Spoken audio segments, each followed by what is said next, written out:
3, 2, 1, gravando. Seja bem-vindo, esse é o Contra a Cultura. Para você que não conhece a gente, nós vamos invadir a sua praia. É isso aí. É isso mesmo. Sábado Agora de sol. nós vamos invadir sua praia.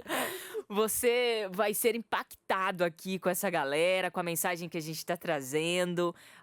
Você vai participar dessa comunidade de jovens que gosta de estudar a Bíblia, que gosta de ser contracultural, que gosta de ir além do senso comum. Contracultural como assim? A gente não gosta da cultura? Não, nós vamos além do senso comum, além do que a cultura diz, além do que a tradição diz, além do que o blá blá blá diz. Nós vamos de acordo com o que a Bíblia diz, com o que Cristo diz, porque Cristo e a Bíblia são coisas não, são contraculturais, né? A palavra coisa é meio coisa mesmo, né? Entendi. Enfim. Então a gente pega o Uber pra fugir do pecado e quem paga a conta é Jesus. Exato, então tá bom. Exatamente. Obrigada a você que nos acompanha sempre, que já é de casa, que já faz parte do grupo, que nos acompanha através aí do vídeo, a você que nos acompanha através do aplicativo de podcast, a você que nos acompanha aqui na Rádio Novo Tempo e a você que sempre presta o seu carinho lá no nosso blog, novotempo.com/contracultura. Muito, muito, muito massa ter você sempre aqui com a gente, tá?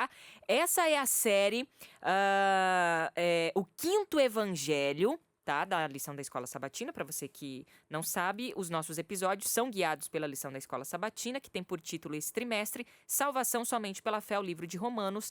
E a nossa temporada, porque o Contra a Cultura é diferentão, a gente colocou uma outra... Tô brincando, tá? A gente colocou um outro título para ficar mais chamativo. A gente é contra a cultura e contra os títulos da lição, não é isso?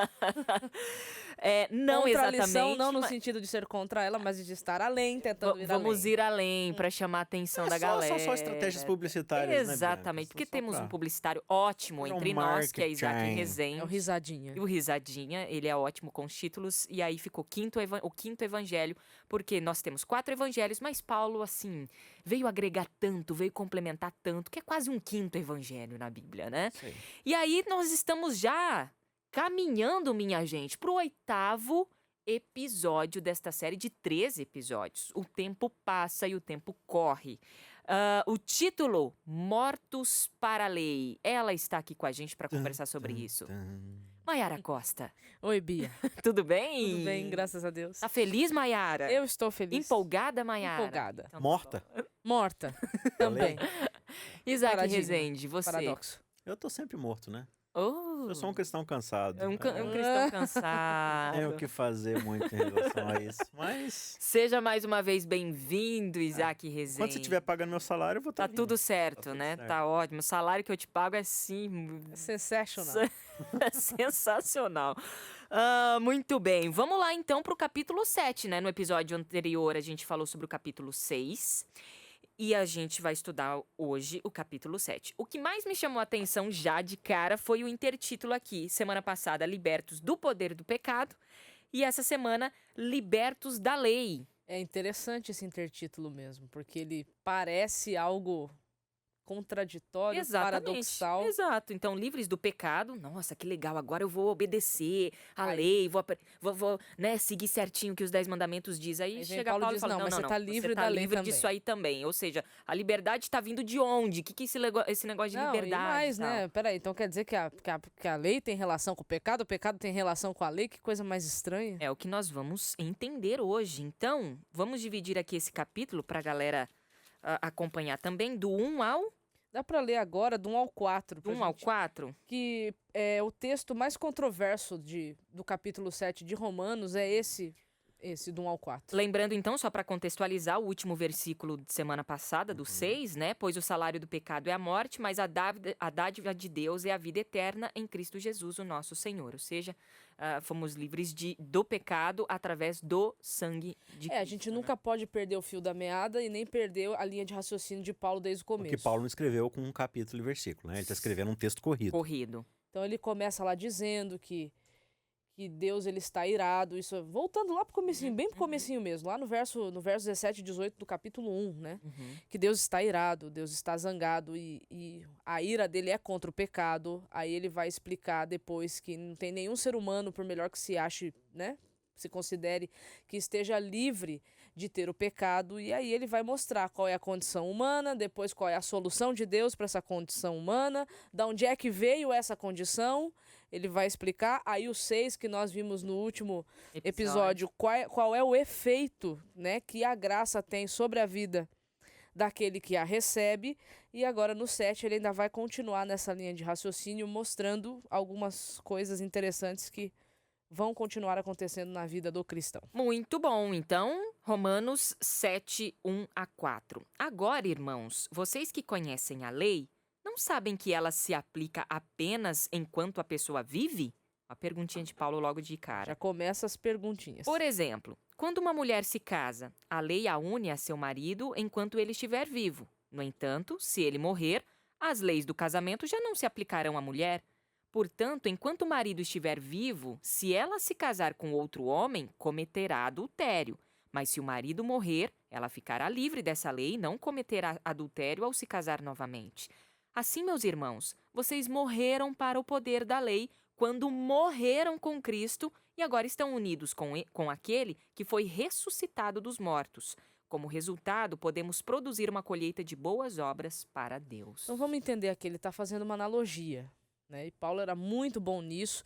Isso era um recurso que ele aprendeu quando ele estudou retórica, né? Paulo foi um cara muito estudioso. Cara, Os melhores rabinos eram mestres didático, nessa retórica cara. de usar figuras de linguagem para provar um ponto, né? E aqui ele está dizendo o seguinte, ele vai pegar a analogia do casamento e vai dizer o seguinte, que da mesma forma como quando alguém está casado com outro alguém, ele só se torna livre desse alguém quando esse alguém morre. A mesma coisa está acontecendo aqui. Então, vamos só entender a analogia que ele fez aqui. Ele está fazendo uma comparação, certo? Então, a lei aqui dentro dessa comparação dele representa o marido. Uhum. A mulher representa a cada um de nós, ou a cada um dos leitores que ele escreveu. Sim. E o outro na história aí, que aparece aqui, seria Cristo. Então, o que está acontecendo nessa família? A lei que representa o marido, esse marido ele é muito rígido. Ele é um marido, podemos dizer assim, perfeccionista, que ele exige que seja obedecido com perfeição. Uhum. E todas as vezes que essa mulher erra tentando agradar esse marido, ela é condenada por ele, ela apanha. E aí, o que acontece? A única maneira que essa mulher tem de se livrar desse marido é ele morrendo. Só que esse marido é um marido que não morre com facilidade. É vaso ruim. Se exercita bem, porque vive uma vida boa, entendeu? Então, qual é a solução que Paulo diz aqui para a vida dessa mulher? Ela morrer. Já que o marido não morre, então ela morre. Então, ele está dizendo o seguinte, as exigências da lei não morrem, elas permanecem. E a lei nos apresenta um padrão de vida tão alto que todas as vezes que a gente tenta viver em conformidade com ele e escorrega, essa lei não nos traz esperança no sentido de que eu vou te dar uma força para você conseguir cumprir. Mas essa lei só mostra como você é miserável, inútil e você não consegue. Então, essa mesma mulher conhece um outro homem que é tão exigente quanto, só que age com graça, com bondade, com misericórdia. E que, além do mais, ajuda e dá uma nova perspectiva de vida para ela. Só que essa mulher não pode ficar com esse outro alguém porque ela está casada. Então, qual é a solução aqui? Morte. Só que a morte aqui, no caso, foi a morte dela. Então, como ela morreu, agora ela está livre para viver com essa outra realidade, com essa outra pessoa. Então, ele pega a lei e diz, a lei é isso, ela vai trazer exigências para nós. Só que nós não conseguimos cumprir. Então, para nós nos vermos livres dessa condenação que ela traz, porque nós não temos competência para cumprir, então agora você morre e quando você morre, você está livre. Você está livre para viver uma vida com Cristo e Cristo vai te dar forças para você conseguir fazer aquilo que você não consegue fazer. Isaac, depois dessa explicação... Sensacional. Eu lembrei, você estava falando aí, eu lembrei do... Embora que toda essa explicação... Nossa, Mayara, mas não tô acompanhando isso aqui no verso, na Bíblia. Não vi que a mulher morreu e tal. Não, mas tá aqui no verso 4. Né? Verso 4, vamos verso lá. 4, assim, meus irmãos, vocês morreram para o poder da lei quando morreram com Cristo e agora estão unidos com aquele que foi ressuscitado dos mortos. Porque ele tá fazendo uma comparação. Sim. Então ele, tendo em mente, por porque exemplo, no verso anterior tá ali, o homem precisa morrer para a mulher ficar livre, Exatamente. Né? Só que como ele tá comparando aqui a lei com o marido exigente, esse marido exigente, ele tá dizendo que ele não morre. Então, qual é a solução de liberdade para essa mulher? Ela precisa morrer. Ok. Tá certo. E aí ela morre, na verdade, ressuscita para uma nova vida. Dentro da parte mais teológica, ela precisa pagar o preço para sair dessa relação. Que o salário do pecado é o quê? A morte. E o casamento só termina aqui até que a morte... A gente até poderia ter chamado esse episódio de Até que a morte nos separe. Olha aí, bom, a gente... dá pra trocar ainda? Por que não? Tá no começo? Tá. Aqui é contra a cultura, Aqui é contra a cultura. Até que a morte nos separe. separe. Começando mais um Contra a Cultura. Prazer estar aqui com a Bianca. Olá, Maiara. Cadê? Você estava falando aí, ô Maiara, aí eu lembrei de um exemplo meio pagão aqui. Sim. Pode dar exemplo pagão aqui? Pode. Tá, é só um exemplo, tá, gente? Não é uma recomendação nem nada. Vocês têm maturidade no espírito pra definir o que é bom, o que é ruim. Mas vamos lá, tem um seriado muito famoso aí, como diria a Nayeli. Famoso, que é o Game of Thrones, né? E lá tem um personagem chamado Jon Snow, que ele resolve fazer um voto lá pra servir, como se fosse o exército lá do lugar. E esse voto demanda que pra você servir, você tem que servir pelo resto da sua vida, até morrer. É um negócio de vida agora. Então, enquanto você estiver vivo, você tem que servir lá. Se por acaso você fugir de lá e parar de servir, o pessoal vai te caçar e você vai morrer como pena de ter descumprido a lei. Aí, assim, eu vou dar um meio que spoiler agora, então se você tá acompanhando aí e não quiser saber o que acontece, se bem que já passou muito tempo também, mas enfim, pula aí um minutinho aí do programa e fica em silêncio aí. Mas enfim, o tal Jon Snow, ele vira o líder do lugar lá, e aí algumas pessoas fazem uma tramóia contra ele e matam ele. E aí ele, né, acaba morto ali. Só que aí acontecem umas reviravoltas na trama e ele acaba ressuscitando. Não me pergunte como nem porquê, é a história. Ele ressuscita, e aí quando ele ressuscita, todo mundo pede pra ele voltar a ser o líder. Só que ele fala assim, não, eu tô indo embora porque eu tenho outras coisas pra resolver, minha família tá precisando de mim, de ajuda e tal, e eu preciso fazer outras coisas. Aí ele fala assim, mas você fez um juramento de que você seria o soldado aqui da muralha até você morrer. Aí ele fala assim, mas eu já morri. Então eu não preciso mais, tipo, eu tô livre agora dessa lei. Eu já cumpri, por quê? Porque eu morri. Agora que eu ressuscitei é uma outra história, entendeu? Vida nova. Então, e o que ele faz? Ele vai justamente ajudar e fazer o que é certo, ele sai pra fazer outras coisas. Então, essa história que Paulo conta aqui, que a Mayara bem explicou, me lembra muito esse paradigma do Jon Snow, né? Porque enquanto nós estamos submetidos à lei, a gente tá sendo acusado por ela, a gente tá apanhando dela o tempo todo. Ela tá soberana sobre nós. Uma vez que a gente morre, a gente tá livre dela, só que tem um problema com a morte. Depois que você morreu, você não volta, né? Eu não tenho como voltar sozinho à vida. Então vem alguém que me traz de volta à vida. A gente, só pra você que... Não, mas vocês estão falando de vida após a morte, não tem nada a ver, viu, gente? Não viaja na maionese. A gente tá falando aqui por uma questão até simbólica de morrer por Cristo e que é o que ele já falou no capítulo 6 lá do batismo. Exatamente. Entendeu? E de novo, recapitulando, uma vez que Jesus, a morte não pode aprisionar Jesus porque Jesus não tem dívida, Jesus volta. Exato. Só que, já que a gente tá junto com ele, a gente volta também, né? A gente vai no vácuo da salvação ali, que deixa a gente vai junto ali.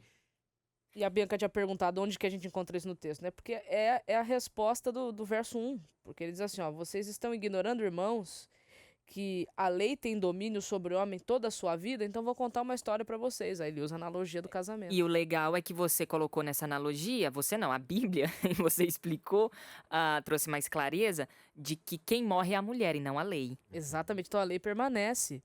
Aí a questão é, o que eu vou fazer com essa informação agora que eu entendi? A gente leva a lei às vezes como algo assim, ai, coisa horrível, né? Porque, não, a lei em si ela é boa, santa e agradável, ele vai falar isso mais pra baixo. Mas ela é exigente. Mas ela é exigente. E eu não o tenho... descumprimento dela exige a morte. Exatamente, de tão séria e importante que é essa lei. Lei essa que representa toda a instrução de Deus, não apenas o decálogo, como muitos querem dizer, mas é toda a instrução de Deus. Por quê? Porque mostra, apresenta o caráter desse Deus para nós. Então, o caráter de Deus é um caráter santo, eu não tenho mais condições sozinho de ter esse caráter. Então, agora eu preciso de ajuda. E a própria lei não tem como me ajudar nisso. Então, eu preciso de outro alguém para me ajudar. E esse outro alguém é Cristo. Aí a grande questão que fica é, agora que você entendeu que você está morto tanto para o pecado, como para a condenação e para, né, trazida pela lei por conta das suas exigências, o que é que você vai fazer com essa informação? Aí entra o verso 5 e 6. O que está escrito no verso 5 e 6 aí? 5 e 6, quando éramos controlados pela natureza humana, Pera lá. Quando éramos controlados pela natureza humana, desejos pecaminosos atuavam dentro de nós, e a lei despertava esses desejos maus, que produziam uma colheita de obras pecaminosas, cujo o resultado era a morte. Agora, porém, fomos libertos da lei, pois morremos para ela e já não estamos presos ao seu poder.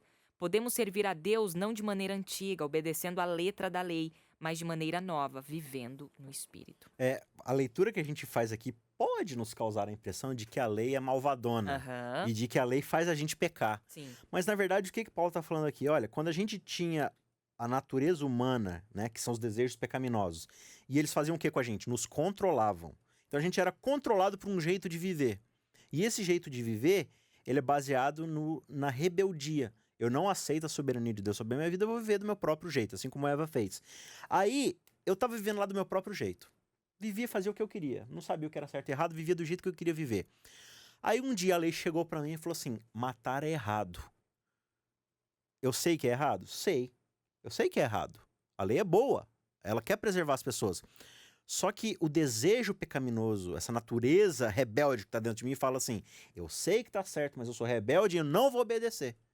Aí a lei fala assim, tá, mas se você não obedecer, eu vou ter que te matar. Uhum. Porque você é Porque uma a lei- ameaça para os outros. Exatamente, a lei tá protegendo quem precisa de proteção.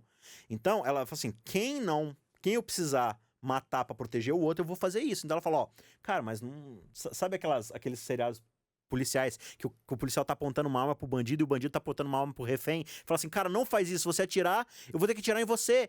Não faz isso. E o cara ameaça que vai atirar e o policial atira e mata o cara primeiro. A lei tá falando isso, olha, se você fizer isso, eu vou ter que te matar, né? Só que a gente é rebelde, então fala assim, não vou obedecer, não quero saber. Então, por que a lei desperta o pecado em mim? Porque ela chega pra me mostrar o que é certo e minha condição natural é não quero fazer, não quero obedecer. Aí ela fala, tá, então eu vou ter que te tratar de outro jeito. Aí o que diz o verso 6? O verso 6. Agora, porém, fomos libertos da lei, pois morremos para ela e já não estamos presos ao seu poder. Podemos servir a Deus não de maneira antiga, obedecendo à letra da lei, mas de maneira nova, vivendo no Espírito. Veio na minha cabeça, até compartilhei com vocês em off, mas uma citação muito interessante do sociólogo Bauman, né, que deixou a gente, Zygmunt Bauman, e ele, enfim, colocou de que a felicidade aqui nesse mundo, ela é um equilíbrio, segundo todas as observações dele, eu achei muito inteligente, é um equilíbrio entre segurança e liberdade. Você é feliz quando você tem segurança e liberdade, e essas duas coisas bem equilibradas. A questão é que ele diz que nenhum ser humano consegue equilibrar isso. Ou você vai muito para a liberdade, ou você vai muito para a segurança. E lendo aqui esses dois capítulos, hoje, em especial o 7 e o semana passada o 6, libertos para o poder do pecado. Paulo traz isso e eu vejo então que eu fui liberta do pecado através do sangue de Jesus. E hoje, libertos da lei. Que é assim, bom, se eu fui liberta do pecado, então eu vou pra lei, vou seguir certinho, ali eu vou ser livre, vai ser lindo, vai ser maravilhoso, vou ser feliz. E não. Deus fala, olha, agora também eu te libertei da lei. Ou seja, mas Senhor, eu vou pra onde? Vou pra cruz. Você Vou vem pra para mim. Cristo. Exatamente. Ou Você vem seja, para mim. liberdade nós não encontramos aqui. Nós não encontramos Você não- em ó, coisas, em você- ideologias, em igrejas, nada. Isso é inteligente demais isso que você tá dizendo, porque ó, você não tem liberdade. Pode colocar aquele efeito aplausos, de tá, aplausos, Renatinho? tá, Renatinho? Obrigada. Você não tem liberdade vivendo uma vida licenciosa ou libertina, e você não tem liberdade vivendo uma vida legalista. Não, Das duas formas você tá escravo. exato. E aí vem Cristo e diz, eu tô libertando você das duas coisas, então você vem para mim. Exato, que é eu sou a liberdade. E eu né? sou a liberdade. Eu vou te dar segurança e vou te dar felicidade. E segurança, pra mim, quando o próprio Cristo diz, olhai os lírios do campo, olhai as aves do céu, pra mim isso traz segurança. Confia. E quando ele fala de liberdade também, o próprio Cristo dizendo pra mim, eu te dou a paz, mas não a paz que esse mundo quer te dar, mas a paz que eu quero te dar. Essa te traz Qual liberdade, que é a essa paz te traz, que a gente quer? essa é a liberdade, né? A gente quer simplesmente a isenção do fruto das nossas escolhas. Aham. A gente não quer a salvação. Sim. Ninguém quer a salvação, assim, nós pecaminosos. A gente quer ser liberto das consequências da vida que a gente escolhe viver, mas a gente não quer deixar de viver a vida que a gente escolhe viver. A proposta da graça é, eu te tiro da condição que você está, para você viver um outro tipo de vida. Mas voltando aqui no texto, ó, no verso 7, Paulo vai enfatizar essa questão de que o problema não é na lei. Ó, por acaso eu estou dizendo que a lei de Deus é pecaminosa? Mais a perguntinha. Aí, de novo, ele usa a expressão que ele já usou várias vezes. É claro que não! Eu volto até a dizer, a expressão essa que do grego quer dizer assim, Deus me livre. É. Na verdade, foi a lei que me mostrou meu pecado. Eu jamais saberia que cobiçar é errado se a lei não dissesse, não cobice. Mas o pecado usou esse mandamento para despertar dentro de mim todo tipo de desejo cobiçoso. Se não houvesse lei, o pecado não teria esse tipo de poder. E aí ele vai continuar explicando aqui outras coisas, mas eu acho até bem próprio que ele escolha o último mandamento para utilizar como exemplo, que é o mandamento da cobiça, porque eu acredito que ele é, não sei se ele é o único, mas para mim ele é o único mandamento que não fala de um ato pecaminoso. Porque matar, roubar, mentir são coisas que você faz, Sim. mas você não comete uma cobiça, assim, né? Você não, entendeu? Sim, não é materializado. Entendeu? Eu cobicei o Renatinho, não, é na mente, é assim, Sim, ó, sim. cara, eu quero que o Renatinho tenha, eu quero Sim. que ele tem pra mim e tal. É um desejo Então, ele tá falando interno. que realmente é uma condição. Então, eu falo assim, ó, a condição que eu vivo, né? Eu não saberia que isso é errado, esse negócio de, cara, mas por que que eu sempre quero o que é do outro? Por que Então. que, né? Porque aí é interessante, porque Deus quando dá a lei, ele dá a lei para preservação de todos. E quando eu olho para a lei, eu não quero preservar ninguém, eu quero me autopreservar. Exatamente. Bom, aqui no meio do texto, né, seguindo aqui do 8 até o 13, ele vai falar que antes, né, antes da conversão dele, por exemplo, a lei era algo que estava presente na vida dele, mas que a lei, na verdade, escravizou ele, porque trouxe morte para ele, trouxe coisas ruins, assim, né, porque eu acho que ele era muito Ele totalmente era, tradicional, né, ele totalmente era severo, lei, né, ele severo na fazia lei. parte dos fariseus, né? Isso, porém, só demonstra que a lei em si é santa, e santos, justos e bons são os seus mandamentos, é o que ele diz aqui eu acho, no 12, né? Mas é legal a gente ler o 11, o pecado se aproveitou desses mandamentos e me enganou e fez uso deles para me matar, né? E na verdade é aquela velha questão que Satanás jogou aí na gente. Mas será que o caminho melhor é o caminho de Deus? Será que você, ser humano, não pode entrar no lugar de Deus e decidir? Será que você não tem, ô Bianca, sabedoria para discernir melhor o que é certo e o que é errado? Você precisa da lei para isso? Será que você precisa mesmo de alguém te instruindo? Você não é pode bonzão se e instruir? diferentão o Então, suficiente. o pecado ele me joga contra a lei. E a lei está disposta a me matar para eu fazer o que é certo. Aí ele pergunta, mas então a lei que é boa, Isaac, Bianca e Maiara, foi responsável por minha morte? Claro que não. O pecado usou o que era bom para me condenar à morte. Da mesma forma como o policial é responsável por matar o bandido que vai matar a vítima? A culpa é do policial por ter matado a pessoa? Não. Não. Pelo contrário, ele salvou uma vida. Então, a lei é culpada de me matar? Não, foi o pecado que me jogou contra a lei e me fez a lei me matar. Vemos com isso como o pecado é terrível, usando os bons mandamentos de Deus para os seus próprios fins perversos. É como nesse exemplo ainda do policial, né? Alguém armasse contra mim, colocasse uma arma na minha mão, me jogasse na frente da polícia e eu tô ali numa situação em que parece que eu vou matar a vítima. Aí o policial vem e me mata. Então é isso que o pecado fez comigo. Ele me armou uma cilada. E aí a lei precisou me atacar. O problema não está na lei, versículo 14, pois ela é espiritual e boa. O problema está em mim, pois sou humano e escravo do pecado. Não entendo a mim mesmo, pois quero fazer o que é certo, mas não faço. Em vez disso, faço aquilo que odeio. Mas se eu sei que o que eu faço é errado, isso mostra que concordo que a lei é boa. Portanto, não sou eu quem faz o que é errado, mas o pecado que habita em mim. Isso é interessante porque ele fala que a nossa essência é pecaminosa. Né? Exatamente. Então ele já mostra aqui que pecado não se resume apenas a ações pecaminosas, mas é uma condição. E eu sei que em mim, isto é, em minha natureza humana, não há nada de bom, pois quero fazer o que é certo, mas eu não consigo. Quero fazer o bem, mas eu não faço. Não quero fazer o que é errado, mas mesmo assim ainda o faço. Então, se faço o que não quero, na verdade, não sou eu quem o faz, mas o pecado que habita em mim. Assim descobri esta lei em minha vida. 2 pontos. Quando quero fazer o que é certo, percebo que o mal está presente em mim. Amo a lei de Deus de todo o coração. Contudo, há outra lei dentro de mim que está em guerra contra a minha mente e me torna escravo do pecado que permanece dentro de mim. Como sou miserável! Quem me libertará desse corpo mortal dominado pelo pecado? Graças a Deus, a resposta está em Jesus Cristo, nosso Senhor. Na mente, quero, de fato, obedecer à lei de Deus, mas por causa da minha natureza humana, eu sou escravo do pecado. Ele apresenta o conflito, né, que existe. Eu acho que essa é a nossa luta, ela é contra nós mesmos. Eu acho que pra E gente você vê que, resumir assim, é isso mesmo. A lei, ela sempre vai exigir a minha morte. Porque eu quero me relacionar com a lei, mas a lei exige de mim algo que eu A não morte. consigo, porque dentro de mim tá uma condição que não quer isso. Você vai pro pecado, morte. Você vai pra lei, morte. Você tem que ir pra Cristo pra viver, né? E eu gosto que ele fala, né? A resposta está na graça de Cristo Jesus.